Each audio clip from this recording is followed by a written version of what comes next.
St. Kitts and Nevis Association of Persons with Disabilities aim to improve the lives of persons with disabilities through advocacy, education, peer support, and service. Today, we warmly welcome Joseph Bergan, who is the president of this association, to Good Morning SKN. A pleasant good morning, Mr. Bergan. Welcome to Good Morning SKN. Morning, sir. A pleasant good morning to you both, and it's a pleasure and an honor indeed to be on your program this morning. Good morning to everyone who is listening, who is viewing. A pleasant good morning. So, Mr. Bergan, can you tell us what are some of the tools provided by the association that assist persons who are differently abled? Some of the tools you asked, ma'am? Yes, that are provided by your association that assist persons who are differently abled. Okay. First of all, we is an association that cater for persons with special needs, different needs, as you may. And bear in mind, our name in full is the St. Kitts Nevis Association of Persons with Disabilities, or SKN. And what we do there is basically empower folks who are differently able with different skills so that they can further market themselves. And we do stuff there like jewelry making, housekeeping, like sheet making, flowers, design, craft, arts, computer lessons, and a whole range of stuff. You do a lot, sir, I have to say, and it's very commendable indeed. When we talk to your role as the president, what does it mean to you to be able to help others in this way? It's give me a lot of warmness and comfort inside, and it gives me a sense of humility, and I can be very frank. I am a person with a disability. Some of us are born with disability. Some of us incur disability along our life journey. And, sometimes it's very challenging, but being around people with a disability and myself, sometimes you just may have a particular skill that could assist my skill so much more. So it's a lot of teamwork, and it helped me to understand like togetherness, participation, and humility, as I said. So, Mr. Bergan, can you tell us about your membership, and can persons who are differently abled join? Yes, we are an NGO, and we have a membership of about maybe just around 50 persons. We have some who are active, who attends the center from like Monday, Tuesday, Thursday, Fridays, and this is around maybe 32, 35 persons, and during the course of the week, and that's basically how our membership is structured. We have like around 32, 35 people active, and the other remaining numbers would come in on occasion, like when we have our monthly meetings, or if we have a social evening, or any sort of information to be disseminated. All right, so Mr. Bergan, you said that these people come to the center. Where is that center? When are your meetings held? What time, et cetera? We are currently located at the McKnight Community Center. For now, we don't have our own personal building, and our meetings would be the third Saturday in every month. And at what time? 5 until.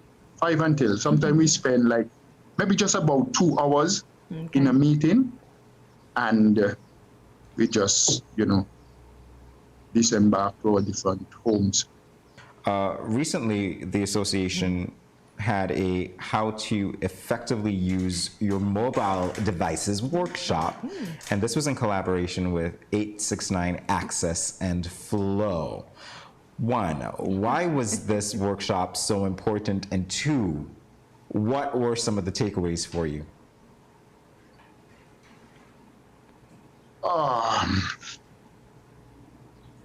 I personally did not attend the workshop, but from all accounts, I heard it was very informative.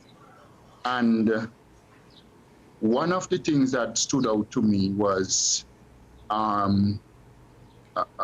people who are visually impaired are much more prepared to use their cell phone and be aware of scammers and people who do a lot of like phishing and people who try to rob people out of their little funds they have. They just told them to be aware of these elements that they may be coming across or downloading on their devices, because some of them that you give out your information, pardon me, and next thing you know, sometimes you go to the bank and you find your funds been disappearing and you have no knowledge as to where your funds has been going, not knowing or taking into consideration that you might have given to something you sign up to, you give out your ID number, your bank number, and there's repercussions.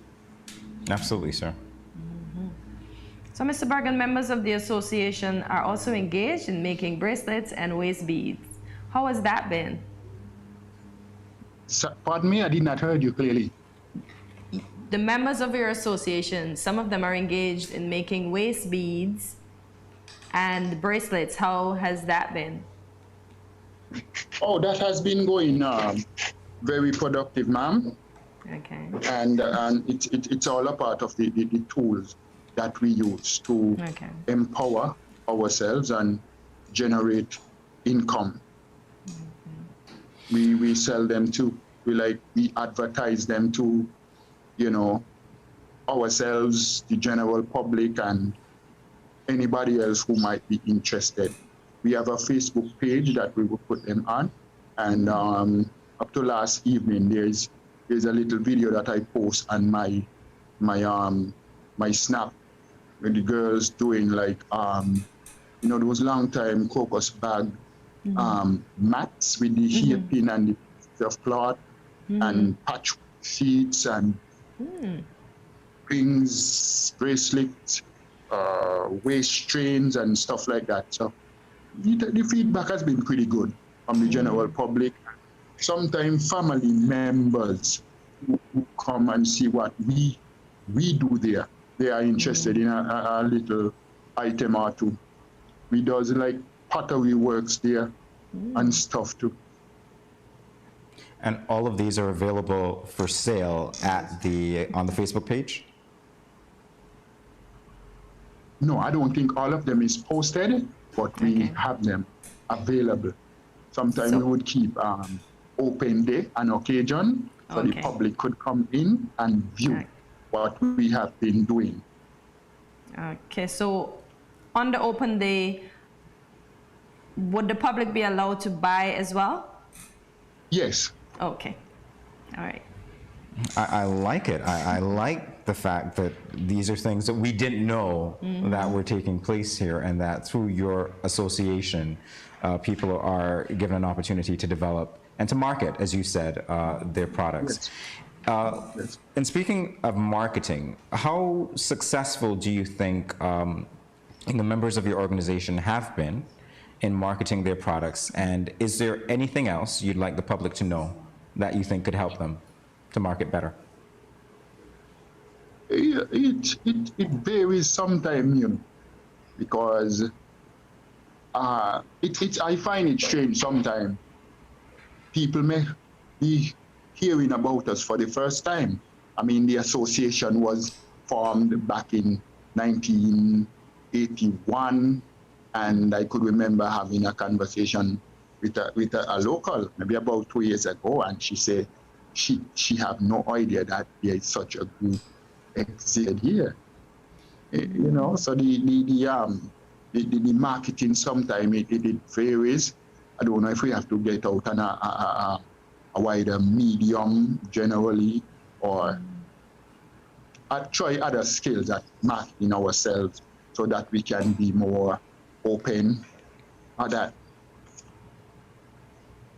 Well, that's possible, but I find that, you know, the tools that you're using so far, they would definitely meet some demand of the public. So it's good that you were talking about it now, and I think that they're quite useful indeed. I do agree, sir. All right, so the Walk a Mile in My Shoes March, this was, say, put on or held so that individuals could experience what it's like to live with a disability. Do you think that people who are not differently abled can ever fully understand or appreciate some of the things that your membership have had to go through because of their disability? Well, in relation to that question you asked, I was always of the same opinion, but you know, sometimes we get like able-bodied persons. They come and they try walk in my shoe, and you know, even though they are able-bodied and they just tried it out, their feedback might be like, you know, wow, you know, and they would have a sense of like understanding what we feel, what we go through. I wonder what they would be like. So I think that sometime, you know, it's one of our hallmark event, and it really resonate with the public, because folks will say, well, I wouldn't like to be blind, or I don't think I can. I would like to be in a position where I can't hear. You know, so you get a sense of understanding that it resonates with them, but I don't think that they really understand how someone who are living with these challenges feeling.